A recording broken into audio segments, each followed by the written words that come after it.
આજે આપણે બનાવશું ભરેલા મરચાંના ભજીયા। તો એના માટે આપણે મરચાં લીધા છે તાજા, એમાં વચ્ચે ચીરા પાડી લીધા છે, લીંબુ લીધું છે, આદું લીધું, ટમેટું અને આ ગોપાલના તીખા મીઠા મિક્સ ચવાણું આવે એ લીધું છે, 2 પેકેટ ખાંડ લીધી છે અને મીઠું લીધું છે। હવે આપણે આ ચવાણાને ખાંડણીમાં ખાંડી લેશું। આદુનો કટકો નાખશું, આદુનો કટકો થોડોક નાખી દઈશું।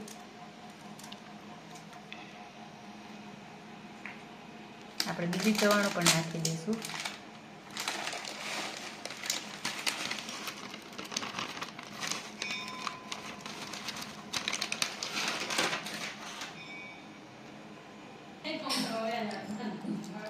આપણે ચવાણાને ખાંડી લીધું છે, એનો સરસ ભૂકો થઈ ગયો છે કચરો એવો।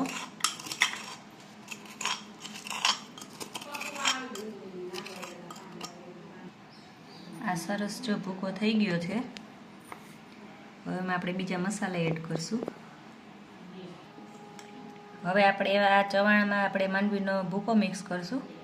આ માંડવીનો ભૂકો તૈયાર છે એટલે એ આપણે એડ કરી દઈશું।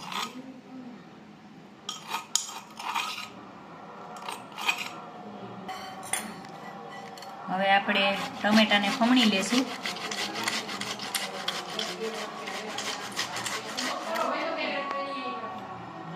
ગ્રેવી જેવું ખમણાઈ ગયું છે ટમેટું। આ ટમેટું સરસ ખમણાઈ ગયું છે, તો એ આપણે ગ્રેવી જેવું છે ટમેટાનું એ આમાં એડ કરી દઈશું।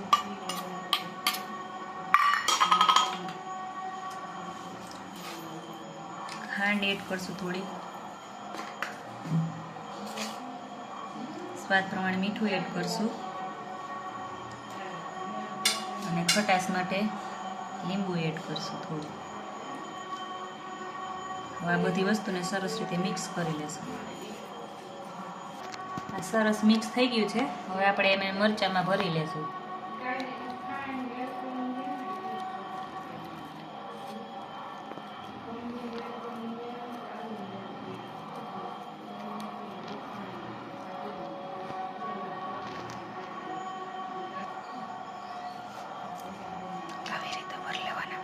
આવી રીતે મરચાંને આપણે બધા ભરી લેશું।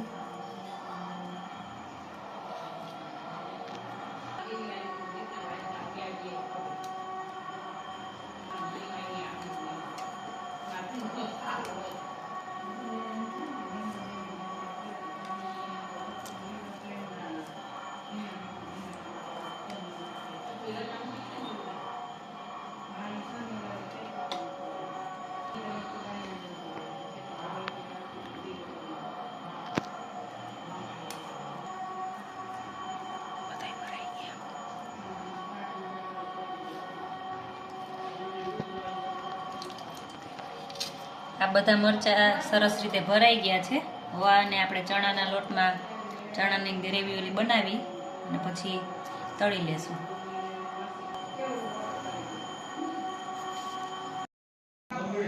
ભરેલા મરચાંનો લોટ બનાવશું, એના માટે આપણે આ ચણાનો લોટ લીધો છે।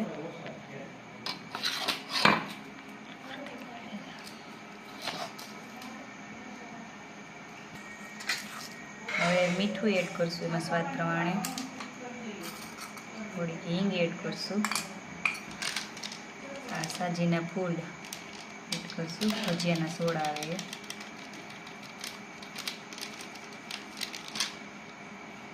થોડુંક લીંબુ એડ કરશું। હવે પાણી નાખશું, પછી સરસ રીતે આને મિક્સ કરી લઈશું અને સરસ મિક્સ કરશું। જરૂર મુજબ પાણી એડ કરતા જશું।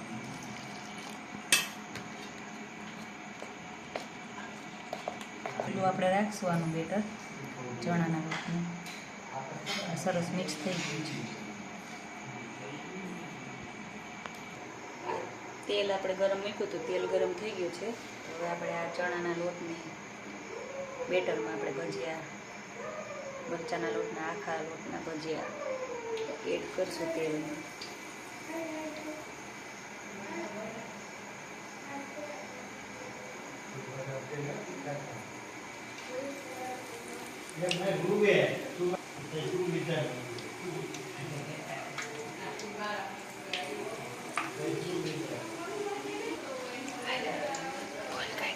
અને આપણે જોઈ લેશું સરસ રીતે થોડીક વાર ચડવા દેશું.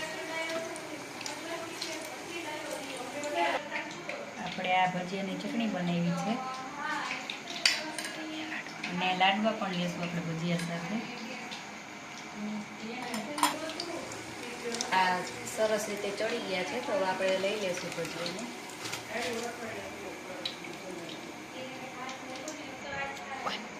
તો તૈયાર છે ભરેલા મરચાંના ભજીયા.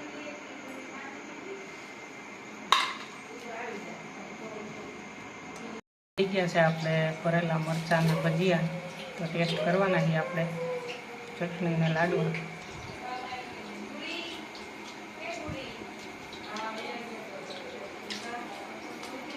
જોરદાર ભજીયા બનાવ્યા છે મિત્રો. આ રીતે એકવાર ભજીયા બનાવજો તમે ભરેલા મરચાંના.